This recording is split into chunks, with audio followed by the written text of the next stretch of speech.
बिस्मिल्लाहिर्रहमानिर्रहीम। अस्सलाम वालेकुम नादरीन, आप यूट्यूब चैनल देख रहे हैं। मैं इमरान खान हूँ। सेनेट इलेक्शन को लेकर पाकिस्तान तहरीक इंसाफ में पड्डा पड़ गया है। हैरत की बात यह है कि तहरीक इंसाफ और तहरीक इंसाफ की जानी दुश्मन जमातें, जिन्होंने मिलकर इस्टेबलिशमेंट के साथ इमरान खान साहब की हुकूमत को पहले ख़त्म किया, उसके बाद इमरान खान साहब के ऊपर बदतरीन मुकदमात बनाए, फिर इमरान खान साहब, उनकी अहलिया और उनके ख़ानदान के दीगर लोगों को जेलों में रखा, इमरान खान साहब की ज़िंदगी को मुश्किल बना दिया। वो तमाम लोगों के साथ पाकिस्तान तहरीक इंसाफ के मामला ठीक हो गए हैं और उन तमाम लोगों के साथ जो है बंदर बांट भी कर ली गई है कि कितनी सीटें आपको मिलेंगी और कितनी सीटें पाकिस्तान तहरीक इंसाफ को मिलेगी। तो तहरीक इंसाफ ने अपने तमाम सियासी मुखालिफिन के साथ इत्तफाक़ राय पैदा कर लिया है, लेकिन अपने कारकुनों से और अपने लोगों से वो इत्तफाक़ राय पैदा नहीं कर पा रहे। तहरीक इंसाफ की क़यादत चाहती है कि जो एक लिस्ट उनके पास मौजूद है उसके मुताबिक वो सेनेट के टिकट देकर और उन्हें वोट दिलवाकर सेनेटर बनवा ले। लेकिन पाकिस्तान तहरीक इंसाफ का जो वर्कर है उसने ज़्यादा उम्मीदें लगा दी हैं और उन्हें ये लगता है कि कारकुनों के ऊपर सरमायादारों को तरजीह दी जा रही है, जो कि एक गलत फैसला है। एक प्रेस कॉन्फ्रेंस भी हुई तहरीक इंसाफ के अहदेदारों की जानिब से पेशावर में, और उन्होंने कहा जी कि वज़ीर आला हाउस और असम्बली का हम घेराव भी कर सकते हैं। उन्होंने ये ऐलान भी किया। कुछ लोगों ने कहा कि हम MPAs को फिर सूबाई असम्बली के अंदर नहीं जाने देंगे वोटिंग के लिए अगर हमारे साथ ये जुल्म ना रोका गया तो। ख़ासतौर पे जो लोग गुस्से में हैं वो मिर्ज़ा अफरीदियों के चक्कर में हैं। वो ये कहते हैं जनाब कि जिस वक्त तहरीक पर फोकस होना चाहिए उस वक्त पाकिस्तान तहरीक इंसाफ की क़यादत जो है वो मिर्ज़ा अफरीदियों की चाकरी में लगी हुई है और अभी तहरीक पे फोकस करने का वक्त है, लेकिन पार्टी तकसीम हो रही है और इस तरह के फैसलों से मायूसी हो रही है। देखिए, मिर्ज़ा अफरीदी अगर सेनेटर बन गया तो चंद सिक्के और उछालेगा और फिर तमाशा देखता हुआ वर्ल्ड टूर पे निकल जाएगा, एंजॉय करता हुआ, और फातिहाना अंदाज में चला जाएगा। अब फवाद चौधरी ने भी यहाँ पे एक ताना कसा है, लोग मौका हाथ से जाने नहीं देते। फवाद चौधरी ने कहा जी कि मेरे पास 50 करोड़ रुपया नहीं है, अगर मेरे पास भी होते तो मैं भी पाकिस्तान तहरीक इंसाफ में वापस आ जाता। ज़्यादा लोग जो इस वक्त रोला डाल रहे हैं, जो अज़हर मशवानी ने बात की बैरून मुल्क से या बाकी पाकिस्तान तहरीक इंसाफ के लोग कह रहे हैं, वो इरफान सलीम का नाम ले रहे हैं। इरफान सलीम के बारे में मैं ज़्यादा तो नहीं जानता, लेकिन ये मुझे पता है कि ये पाकिस्तान तहरीक इंसाफ के बहुत पुराने लोगों में से एक है। ये इमरान खान साहब के पास उस वक्त से है, या इमरान खान साहब का साथ उस वक्त से दे रहा है जब इमरान खान साहब के साथ इनमें से कोई भी नहीं था, जितने आज आपको लोग दिखाई देते हैं। तो ये पाकिस्तान तहरीक इंसाफ का पुराना एक नज़रियाती वर्कर है। पाकिस्तान तहरीक इंसाफ के जो इख्तलाफात हैं उन्हें पाकिस्तान के मीडिया पे ख़ास तवज्जो दी जा रही है और पाकिस्तान के मीडिया में ज़्यादा से ज़्यादा ये इख्तलाफात दिखाए जा रहे हैं, इनके ऊपर कवरेज की जा रही है। और एयरवे ने इसके ऊपर कवरेज की।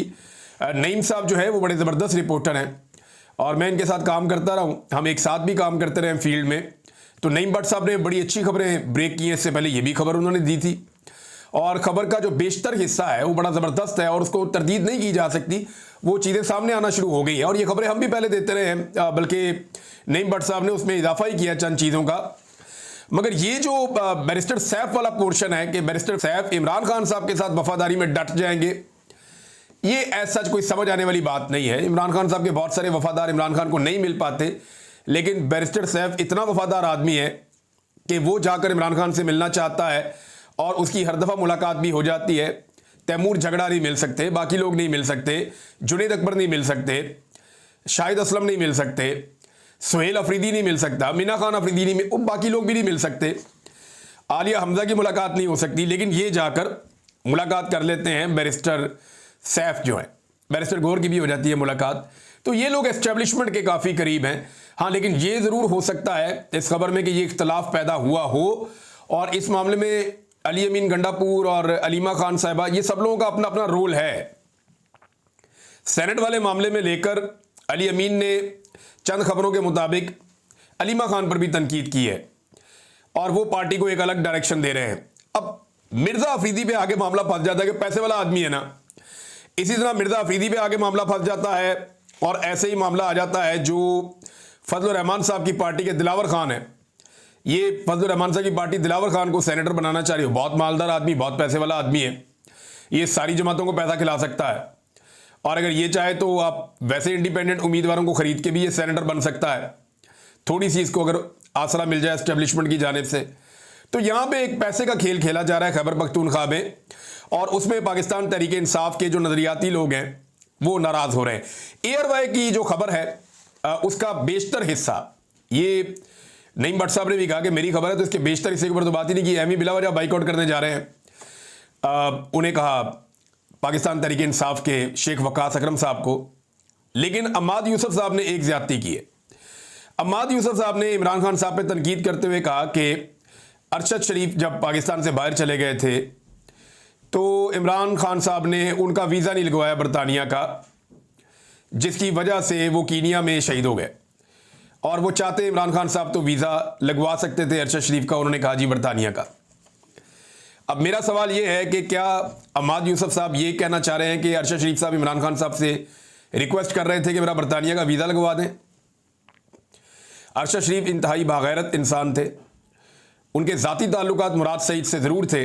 आपके ज़ाती ताल्लुकात बाद कोई दोस्त भी आपके होते हैं जिनसे आप दिल की बात भी कर लेते हैं, लेकिन मुझे नहीं लगता कि वो कभी इमरान खान से मदद मांगता, या इमरान खान उनकी मदद करते भी तो वो इमरान खान से मदद लेते। मुझे अच्छी तरह याद है कि मुझे एक दिन इमरान खान साहब ने कहा था कि आपके लिए अब मसाइल पैदा होंगे तो आप यहाँ चले जाएं। एक स्पेसिफिक जगह पे उन्होंने मुझे बताया था। खैबर पख्तूनख्वा के हवाले से उन्होंने एक फैसिलिटी मुझे देने की कोशिश की थी, तो मैंने इनकार कर दिया था और इमरान खान साहब इसकी गवाही देंगे।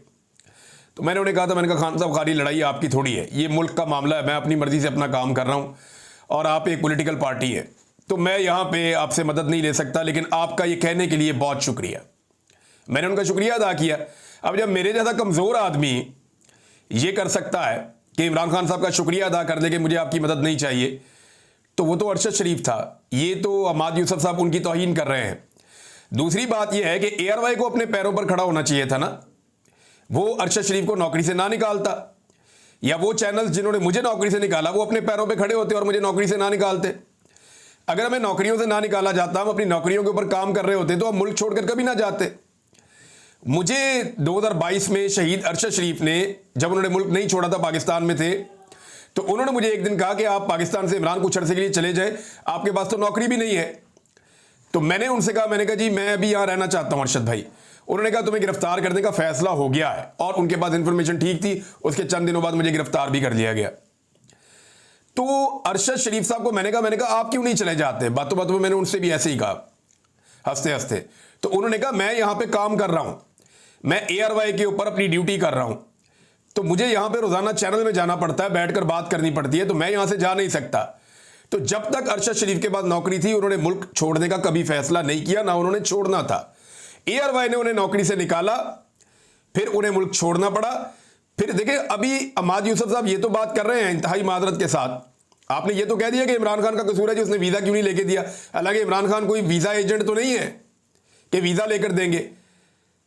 अभी सिर्फ एक बंदे का नाम आया था, बीच में एक बंदे ने शोर मचाया था कि इमरान रियाज के अमेरिका के वीज़े के लिए मैंने कोशिश की है, मैंने वो विड्रॉ ही कर लिया वीज़ा। मैंने कहा मुझे चाहिए ही नहीं, मैं लेता ही नहीं। तो आपको लगता है कि अरशद शरीफ ने वीज़ा लेना था? ऐसे सवाल ही पैदा नहीं होता। आपके साथ काम करता रहा, आपकी रिस्पॉन्सिबिलिटी था। कीनिया किसने भिजवाया अरशद शरीफ को? किसके कहने पर वो कीनिया पहुंचे? किन लोगों के पास वो कीनिया में रहते थे? जिन लोगों के पास रहते थे वो किन के दोस्त थे? इन पे तो आप कभी नहीं बोले। जिन लोगों ने अरशद शरीफ के ऊपर झूठे मुकदमात किए, उन पे तो आप कभी नहीं बोले। जिन लोगों की वजह से अरशद शरीफ ने हरासा होकर पाकिस्तान छोड़ा, उनके ऊपर तो आप कभी नहीं बोले। जिन लोगों ने अरशद शरीफ को दुबई से निकलवाया, उन लोगों के ऊपर तो आप कभी नहीं बोले। जो लोग अरशद शरीफ के आज मुकदमात नहीं चलने दे रहे, होने दे रहे, उनके ऊपर तो आप कभी नहीं बोले। अदालत में अरशद शरीफ को इंसाफ नहीं मिल रहा, उसके ऊपर तो आप कभी नहीं बोले। हमेशा आपका जोर चलता है कमजोर के ऊपर। आपने देखा एक आदमी जेल में बंद है, आज वो बेबस है, कमजोर है, इसको मारो सारे मिलकर। यही आपकी गैरत जागती है ना। निकलकर उनका नाम लें और उनके बारे में बात करें आप, जिनके बारे में अरशद शरीफ की फैमिली कहती है कि इन्होंने जुल्म किया हमारे साथ। मैं और बहुत कुछ कह सकता हूं क्योंकि मैं बहुत कुछ जानता हूं। मैं कहना नहीं चाहता, अपनी अपनी इज्जत अपने हाथ में होती है। लिहाजा झूठा पहलवान बनने से अच्छा है आप खामोश रहें।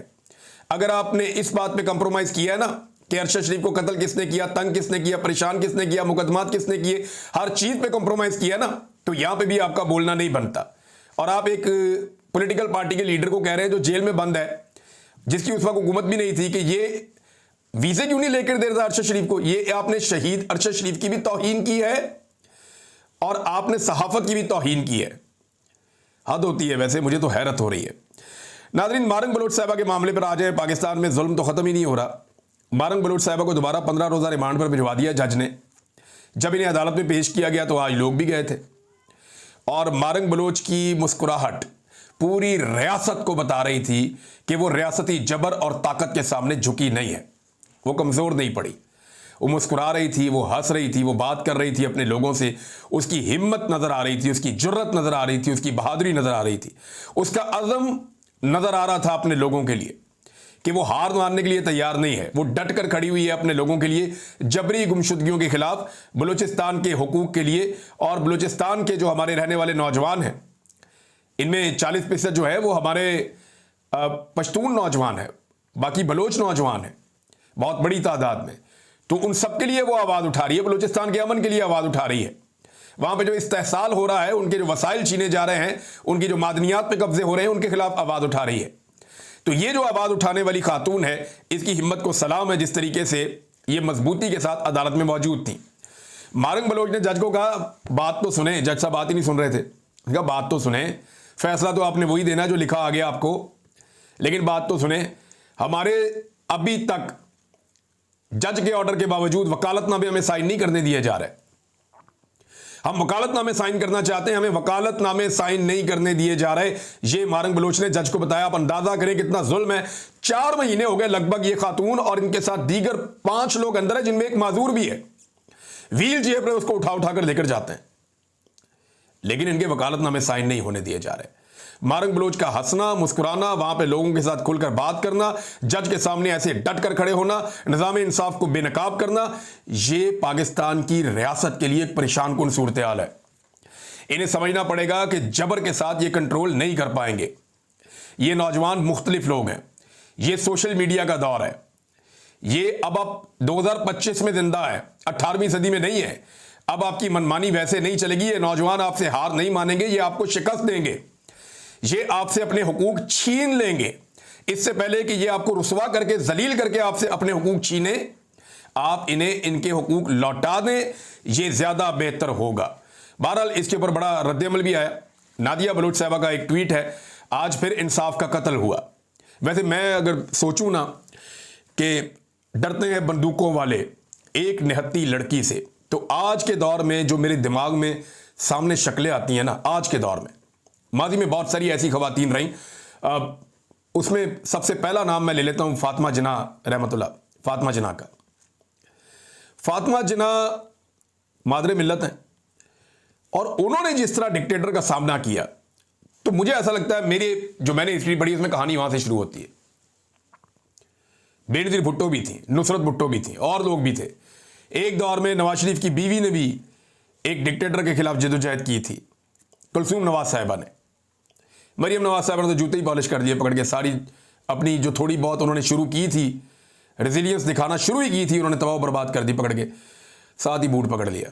बहुत ही स्टेमिना ही नहीं था बिल्कुल इनका। तो आज के दौर में अगर मैं देखता हूं ना, तो मेरे दिमाग में कौन आता है? मारंग बलोच, यास्मीन राशिद, शीरी मजारी की साहबजादी ईमान मजारी। मेरे दिमाग में आता है फौरी तौर पे इवन आसमा जहांगीर साहब अब दुनिया में नहीं है, उनकी बेटी भी ह्यूमन राइट्स के लिए आवाज़ उठाती हैं। लेकिन जो सनम जावेद खान ने कर दिया, जो आलिया हमजा ने कर दिया, जो इवन इमरान खान की बहनों ने, बुशरा बीबी ने जो कर दिया, जो रेजिलियंस दिखाई, तो वो जो एक शेर है ना कि डरते हैं बंदूकों वाले एक निहत्ती लड़की से, इन खवातीन ने साबित किया कि इस तरह के इशार इनके बारे में लिखे जाते हैं। और खवातीन याद रखिएगा, अगर कोई तब्दीली आती है ना मुआशरे में और बड़े पैमाने पर आती है, तो खवातीन का उसमें बड़ा कलीदी रोल होता है। और आज खवातीन इस फस्तायत और इस जबर के सामने डट कर खड़ी हैं और बड़ी मजबूती के साथ खड़ी हैं। और इन खवातीन की वजह से बहुत सारे मर्द हजरात भी खड़े हैं कि अगर खवातीन खड़ी हो सकती हैं तो हम भी खड़े हो जाएंगे। नाज़रीन, मौलाना फजलुर रहमान साहब ने एक बड़ी अजीबोगरीब हरकत की है और ये उन्हें करनी थी। इसके पीछे उन्हें क्या हासिल होगा ये मैं आपको बता देता हूं, लेकिन पहले आप ये देख लें कि मौजूदा फौजी क़यादत के हवाले से उन्होंने कहा कि उसे इस बात का एहसास हो गया है कि फाटा का इंतज़ाम गलत था। अब एक सूरत यह हो सकती है कि गिलगित बल्तिस्तान की तरह फाटा का अपना वज़ीर आला हो जो वफाक के ज़ेरे इंतज़ाम हो। इसके लिए आपको 27वीं तरमीम हर सूरत में लानी पड़ेगी। मौलाना फजल रहमान, लेकिन अगर आप फाटा इस वक्त अलग भी करते हैं तो पाकिस्तान तहरीक इंसाफ के ही हैं सारे वहां पे, यानी 80% या इससे ज़्यादा जो नुमाइंदगी है फाटा में इस वक्त MPS की, MNAs की, वो पाकिस्तान तहरीक इंसाफ की है। तो वज़ीर आला तो पाकिस्तान तहरीक इंसाफ का ही आएगा अभी। तो फजलुर रहमान साहब ये करना क्यों चाह रहे हैं? देखिए, अब अगर ये 27वीं आईनी तरमीम पास करवा देते हैं ना फजलुर रहमान साहब हाथ मिला के हुकूमत के साथ, और फाटा को जो है वो वापस कर देते हैं वफाक के अंडर में, तो ये इमरजेंसी लगा के फाटा के अंदर कोई हुकूमत बनने नहीं देंगे। और अगले इलेक्शन में जब हुकूमत बनेगी तो फजलुर रहमान साहब की ये डिमांड होगी कि मैंने ये काम करवाया, मेरा वज़ीर आला वहां पे बनवाओ। तो ये वहां पे अपना कठपुतली वज़ीर आला बनवाएंगे और वहां की मादनियात के ऊपर वफाक का कब्जा हो जाएगा। ये है नादरीन सादा सादा गेम जो अब तक समझ आ रही है। नादरीन, एक और बड़ी खबर है, और वो जो 9 मई के मुकदमा है उस हवाले से है। इसको सबसे अच्छा जो रिपोर्ट कर रहे हैं, मेरी आपसे गुजारिश है, अगर आप 9 मई के केसेस को इस वक्त डिटेल में समझना चाहते हैं तो आप शाकिर अवान साहब के YouTube चैनल पे जाके आप इसको समझ सकते हैं। वो सबसे ज़्यादा तफसील से बता रहे हैं। हम लोग तो इसको सिर्फ छेड़ते हैं, जो अहम चीज़ें हैं वो बताते हैं, लेकिन वो बड़ी तफसील के साथ बता रहे हैं। वहाँ पे आपको बड़ी इंफॉर्मेशन मिलेगी। शाकिर अवान साहब आप नाम लिखेंगे और वहीं पे आपको उनका YouTube चैनल खुल जाएगा, वहाँ जाके आप पढ़ सकते हैं। उन्होंने वो इंकशाफात कर दिए हैं, वो आप सुन सकते हैं जाके, कि आप हैरान हो जाएंगे। अब एक इंकशाफ जो मैं आपके सामने रखने लगा हूँ, इंस्पेक्टर मुनीर साहब जो हैं वो चले गए जी उम्रे पे। तो जज साहब बड़े गर्म थे। जज साहब ने कहा जी बुलाओ उसको, क्यों नहीं आ रहा वो? तो उनको जनाब कॉल की गई, व्हाट्सएप के ऊपर पता चला व्हाट्सएप नहीं चलती, तो अगले दिन ईमो पे कॉल की गई, ईमो पे उनको लाइव ले लिया गया। तो उन्हें कहा गया वकील की जानिब से कि जनाब, जज ने कहा जी करें आप इनसे जरा। हालांकि जो लाहौर हाई कोर्ट की चीफ जस्टिस हैं आलिया नीलम साहिबा, उनका यह फैसला है कि ऑनलाइन गवाही कोई नहीं होगी, गवाही के लिए आपको बंदा लेकर आना पड़ेगा अदालत में। लेकिन जज साहब ने कहा नहीं जी इसका वहीं पे करो। वो अहराम की हालत में वहां पे गवाही देने के लिए ईमो पे आ गया इंस्पेक्टर मुनीर।